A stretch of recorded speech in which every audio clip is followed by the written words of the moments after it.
9 years of independence, ৭৯ বছর পরে এই প্রথম পশ্চিমবঙ্গ দিবস পালন হচ্ছে। তোমাদের প্রথম জেনে নেওয়া দরকার বাংলাটা পশ্চিম কেন, কেন পূর্ব নয়, কেন উত্তর নয়, কেন দক্ষিণ নয়। স্বাভাবিক প্রশ্ন থেকে এটা আসা উচিত। তোমাদের মনে কি কখনো এসেছে বাংলাটা কেন পশ্চিম, কেন পূর্ব নয়? তার প্রেক্ষাপট জানতে গেলে আমাদের ব্রিটিশ ভারতের কিছু কথা জানতে হবে। ব্রিটিশ ভারতে এই বাংলার ব্রিটিশদের নাম ছিল বেঙ্গল প্রভিন্স, এবং এর যে অ্যাসেম্বলি ছিল তার নাম ছিল বেঙ্গল প্রভিন্সিয়াল অ্যাসেম্বলি। এবং তৎকালীন সময়ে অবিভক্ত ভারতে বেঙ্গল প্রভিন্সিয়াল অ্যাসেম্বলি অর্থাৎ বেঙ্গলের যিনি চিফ অফ দ্য স্টেট হতেন তাকে প্রধানমন্ত্রী বলা হতো। এবং এই যখনকার কথা নিয়ে আমরা আলোচনা করব, তখন এখানকার প্রধানমন্ত্রী ছিলেন শহীদ হোসেন সুহরাওয়ার্দী। এই সুহরাওয়ার্দীর নাম হয়তো তোমরা অনেকে জেনে থাকবে বা নাও জানতে পারো। সুহরাওয়ার্দীর জন্ম হচ্ছে বর্তমান মেদিনীপুর যে জেলা, এর কোনো একটা জায়গায় তিনি বর্ন অ্যান্ড ব্রট আপ। এখন প্রশ্ন হচ্ছে পশ্চিমবঙ্গ 20 জুন কেন পালন করতে হবে? 1906 সালে প্রথম লাহোর অধিবেশনে এর বীজ বপন করা হয় মুসলিম লীগের প্রতিষ্ঠার মধ্যে দিয়ে।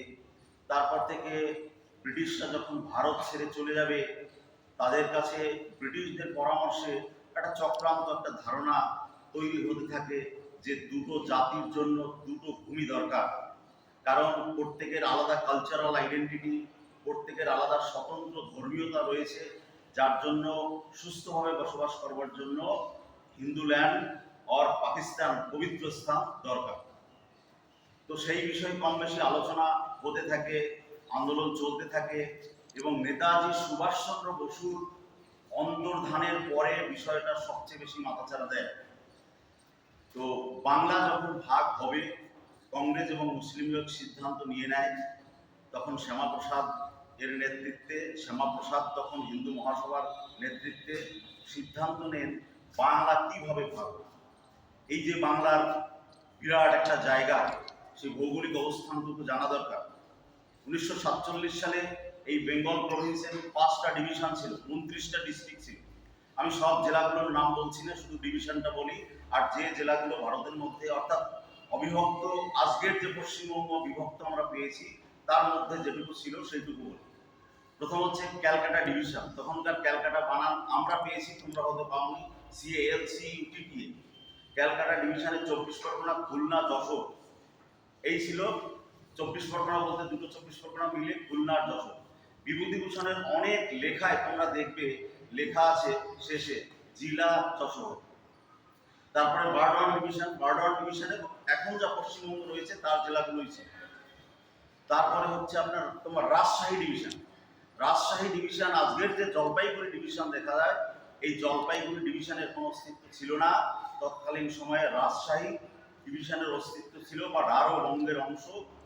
রাজশাহী ডিভিশনের অন্তর্গত দার্জিলিং এবং জলপাইগুড়ি ডিস্ট্রিক্ট সহ ওই প্রভিন্সটা ছিল, বাকি ওখানে যা পড়ে সেটা ছিল।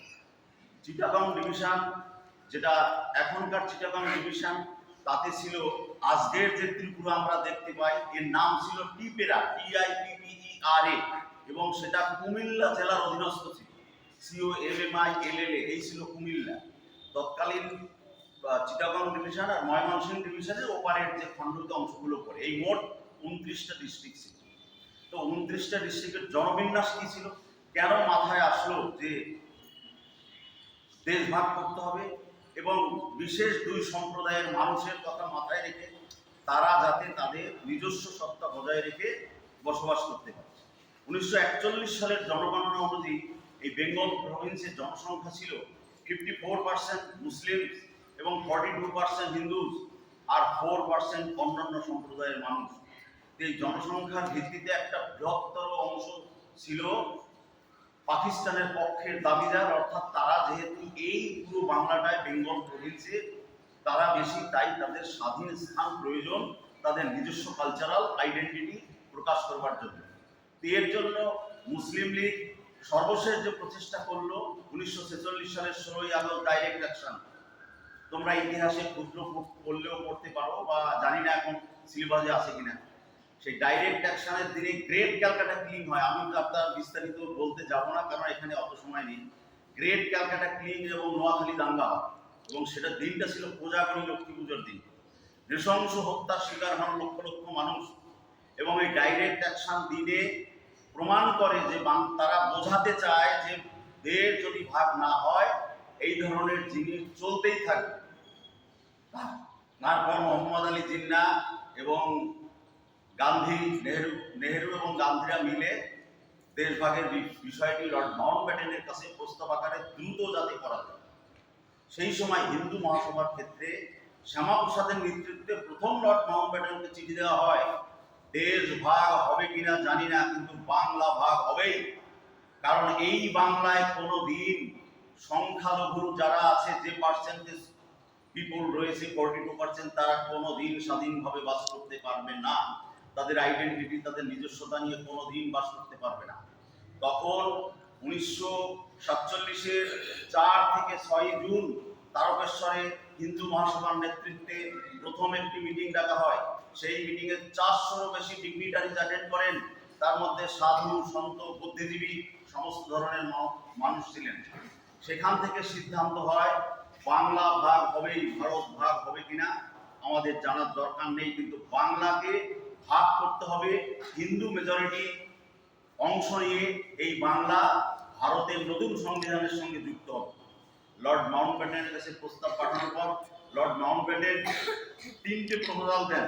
বেঙ্গল প্রভিন্সিয়াল অ্যাসেম্বলিতে সভা ডাকেন, সেই সভা পরিচালনা করেন সিটিং স্পিকার নুরুল আমিন, এবং সেখানে 3টে প্রস্তাব আসে। 1, বাংলা ভাগ হবে না, বাংলা আলাদা আইডেন্টিটি ইউনাইটেড বেঙ্গল হবে। তার সাথে সর্বস্তরের চুক্তি এবং ক্ষমতা প্রদর্শন করেছিলেন শরৎ বোস মুসলিম লীগের সঙ্গে, জিন্নার সঙ্গে। আর একটা হচ্ছে বাংলা মুসলিম মেজরিটি অংশ নিয়ে ভাগ হবে এবং পাকিস্তানে যাবে। আর একটা অংশ হচ্ছে বাংলা টোটালি ভাগ হবে না, টোটাল বাংলাই পাকিস্তানের মধ্যে যাবে। তখন ভোটাভুটির সিদ্ধান্ত নেওয়া হয়। সেই প্রভিন্সিয়াল অ্যাসেম্বলিতে কংগ্রেস সহ তাবর নেতৃত্ব শ্যামাপ্রসাদের কাছে ভোটদান করেন। আমি ভোটদানটা একটু বলছি। প্রথমে যে ভোট হয় টোটাল বেঙ্গল মানে ইউনাইটেড বেঙ্গলের মুসলিম মেজরিটি এমএলএদের নিয়ে একটি ভোট করা হয়, যে ভোটে 126-90 ভোটে সিদ্ধান্ত হয় অবিভক্ত বাংলা পাকিস্তানে যাবে, বাংলা ভাগ হবে না, টোটাল বাংলাটা new constituent assembly of Pakistan তাতে যুক্ত হবে। নাম্বার 2 হয় হিন্দু মেজরিটি এমএলএদের নিয়ে, হিন্দু এলাকার মেজরিটিদের নিয়ে 58-21 ভোটে সিদ্ধান্ত হয়, যেটা শ্যামাপ্রসাদের নেতৃত্বে 58-21 ভোটে সিদ্ধান্ত হয় বাংলা ভাগ হবে এবং বাংলার খণ্ডিতাংশ নতুন ভারতের সংবিধানের সঙ্গে যুক্ত হবে। নাম্বার 3, ইস্ট বেঙ্গল অর্থাৎ বাংলার যে অংশ হিন্দু মেজরিটি আর যে অংশ মুসলিম মেজরিটি, শুধুমাত্র সেই মুসলিম মেজরিটি এলাকাদের এমএলএদের নিয়ে আরেকটি ভোটাভুটি হয়। সেই ভোটাভুটিতে 106 এবং 35 ভোটে, অর্থাৎ 106 ভোট পক্ষে পড়ে আর 35 ভোট বিপক্ষে পড়ে।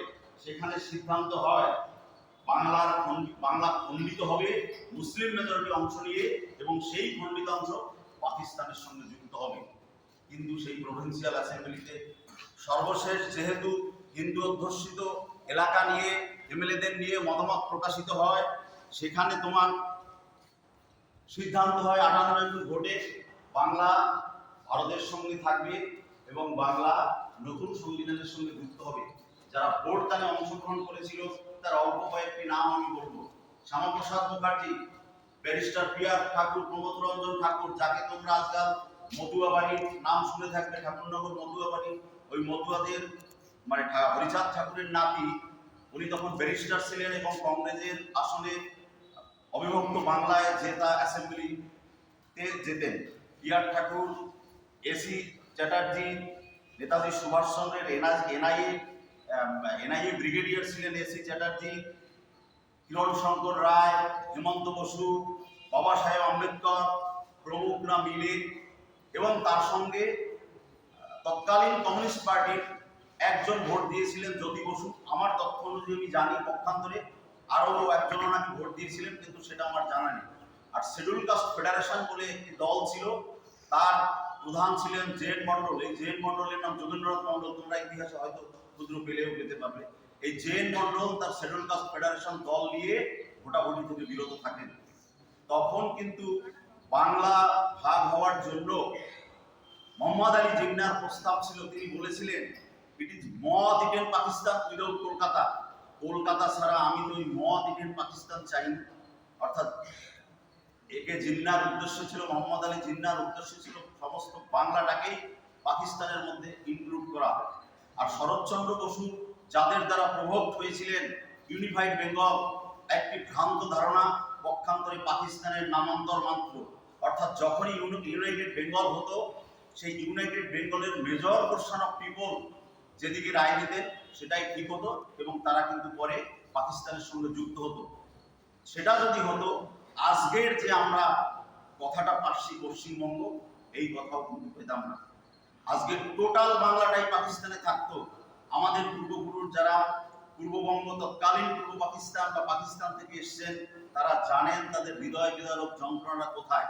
তোমরা অনেকেই যারা তোমাদের পূর্বপুরুষ এখানে জন্মেছে, এই বাংলায় জন্মেছে, যারা জানেন না, কিন্তু তাদেরও কিন্তু জানতে হতো।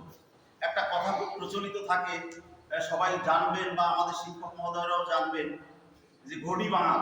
কেউ কিন্তু তখন আর ঘটি বাঙাল থাকতো না। পুরো বাংলাটা পাকিস্তানে গেলে ঘটি বাঙালের কোনো প্রশ্ন ছিল না।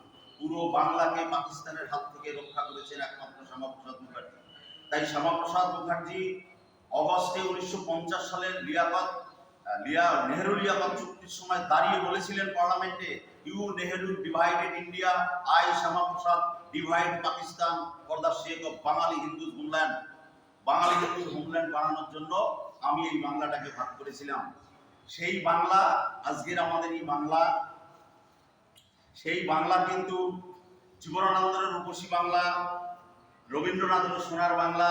কিন্তু আজকে সেই সোনার বাংলা ছাড়া পশ্চিমবঙ্গ, জীবনানন্দের রূপসী বাংলা ছাড়া শুধু পশ্চিমবঙ্গ, আর বঙ্কিমচন্দ্র চট্টোপাধ্যায়ের শুভ্র জ্যোৎস্না পুলকিত ইয়ামিনী আজ পশ্চিমবঙ্গ নিয়েই, বাকিটুকু নিয়ে নয়। কিন্তু এই ভবিষ্যৎ প্রজন্মের এটা জানা দরকার।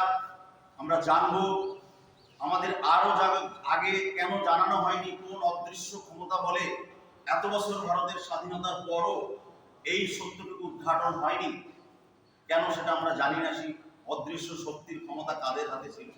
তাই তোমাদের প্রত্যেকটি আগামী প্রজন্ম এবং তারপরের প্রজন্ম হৃদয়ে মননের চেতনায় জানা উচিত, জানতে হবে কেন বাংলা শুধু আজ পশ্চিম, কেন বাংলা পূর্ব বা দক্ষিণ বা উত্তর নেই।